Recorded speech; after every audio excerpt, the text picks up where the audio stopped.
Hey Arrows, I'm Mr. Packard. I am your principal, and whether you are joining us again as a 10th, 11th, or 12th grader, or you're joining us for the first time as a 9th grader, know that we are glad to have you back in the building with us. There are so many good things going on at Ashland High School this year, and we can't wait to share them with you.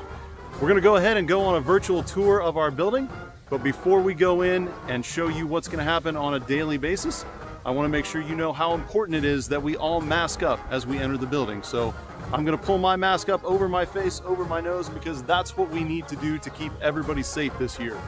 Arrows, before we start our building tour, I want to introduce you to some of the friendly faces you're going to see as you come through our doors. We're going to start with Mrs. Bartlett, our assistant principal in charge of student services, Mr. Walter, our assistant principal in charge of school safety and discipline, and Mr. Goings, our athletic director and assistant principal. As you come into the main office, you'll find Mrs. Hybe, our principal's secretary, and Mrs. Toms, our attendance secretary. A little further down the hall, you'll find Mrs. Deppen, our guidance office secretary.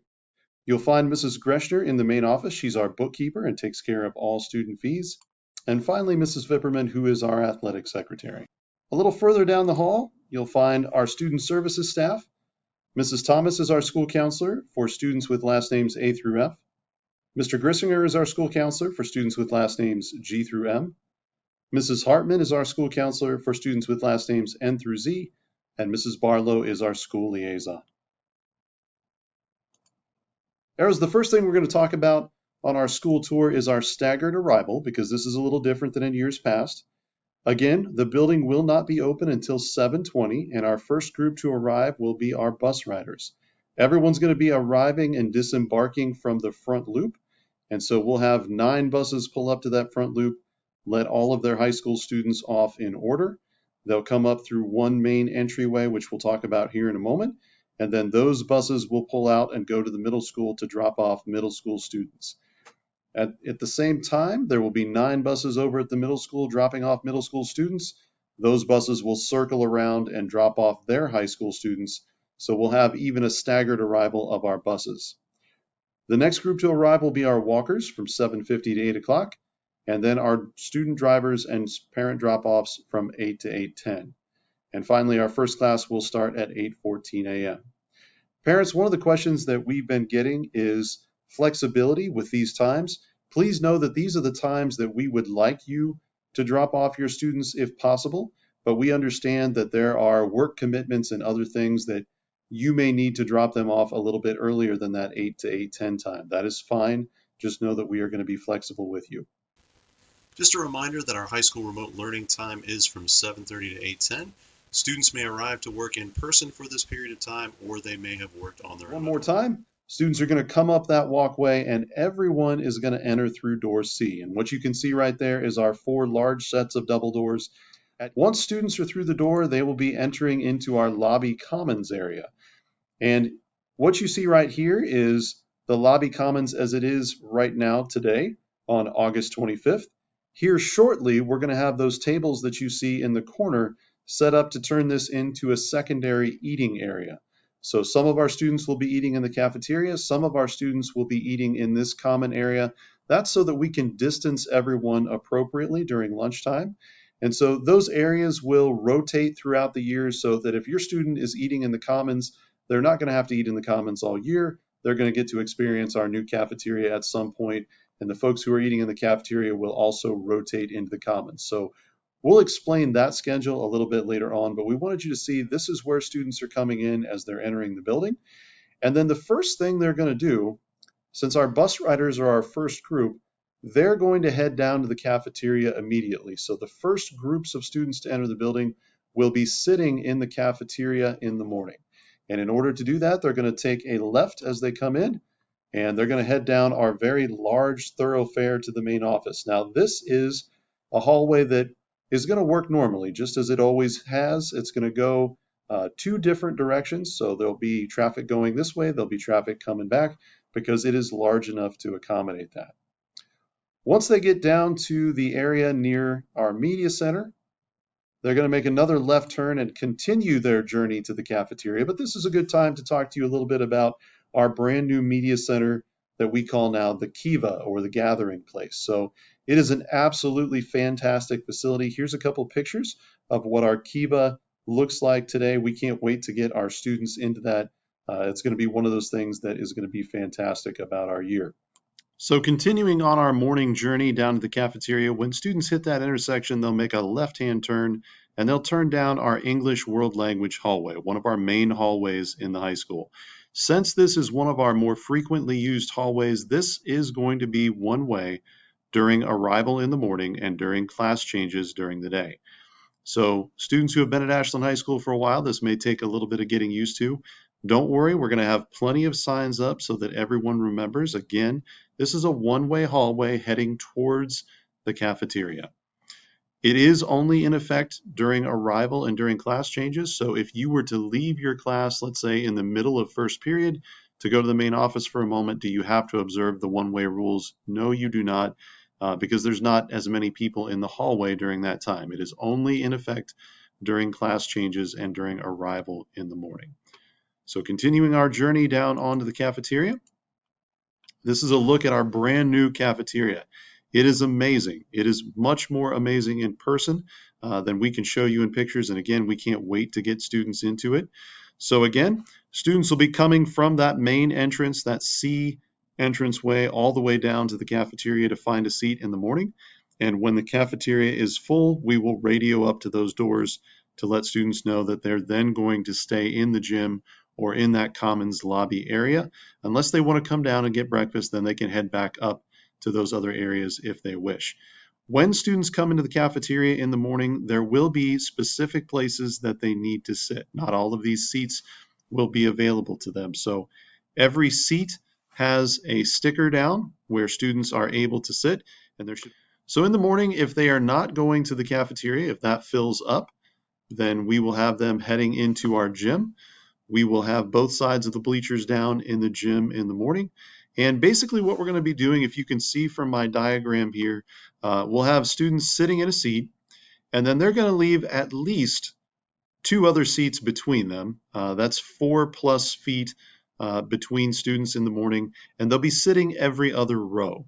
So we can do that and we have plenty of room to fit all the rest of our students in the gym and that commons lobby area after our cafeteria fills up in the morning. So if your student arrives at 7:30, let's say, they're probably going to be heading down to the cafeteria, and they will stay there in their seat until the bell rings at 8:14. So it's really important for our students to know that if they get here early, they will not be roaming the halls. They will be in a seat, in a spot in one of these designated places. So just keep that in mind as you're doing early drop-offs or as people are getting here a little bit early. So ladies and gentlemen, as we continue our building tour, let's talk about some of our other one-way or two-way hallways.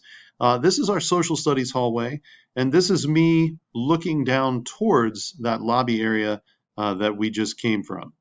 So again, veteran students will recognize where we are in this hallway, but this is a one-way hallway heading towards the main office and the Kiva. Again, we'll have plenty of signs up for students to know where they're going. They will likely be coming down the stairs from the math wing or coming across the courtyard as they use this hallway in the morning.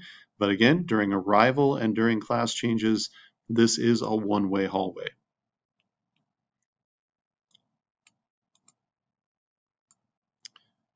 We will transport ourselves over to our art hallway. So our art hallway is going to be a hallway that again will go 2 directions. And if you look far down at the end there, you'll see our wrestling trophy case. That's a very short hallway that leads to our STEM room and our Hort area.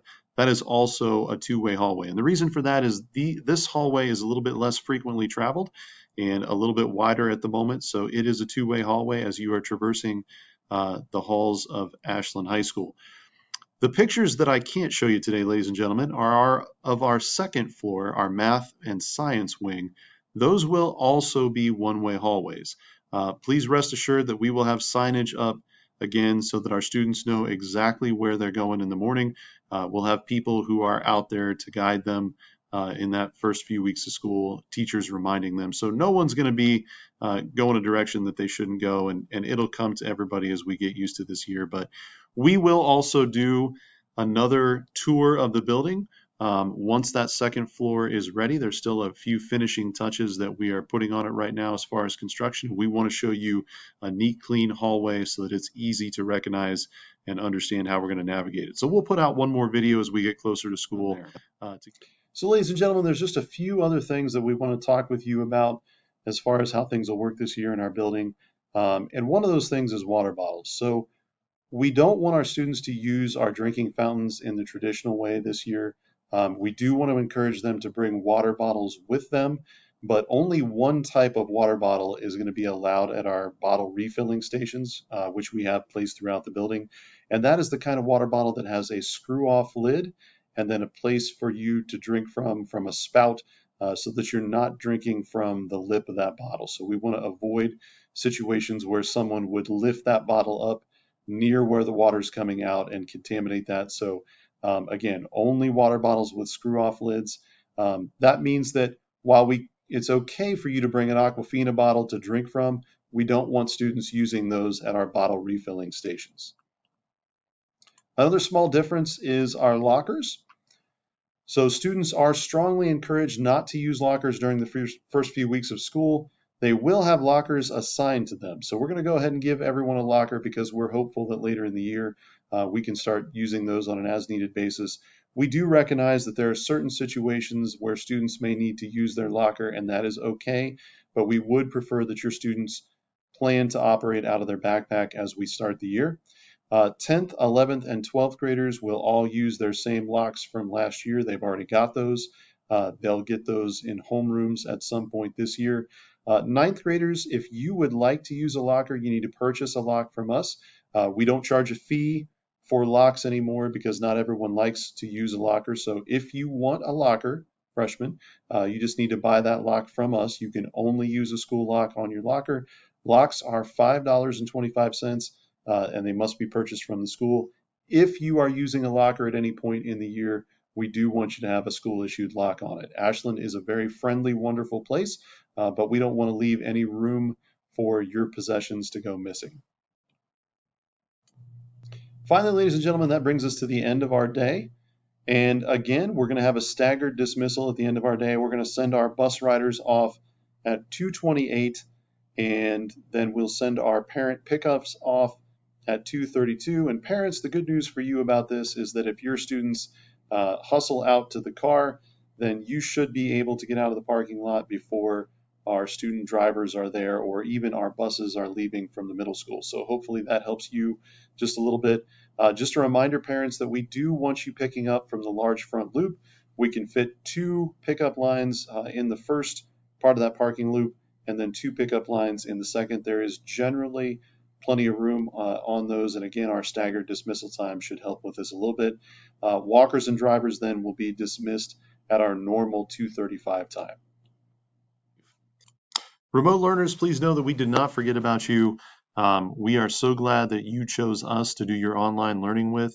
And so what you can look for as far as information coming out next week, the week of August 31st, is when you can pick up a Chromebook if that's something that you need. And then we're going to set up some specific Canvas orientation times for you on September 8th. And parents will have some specific Canvas orientation times the week of September 8th for you as well, to make sure that everybody is all set up and understands what they need to do in Canvas.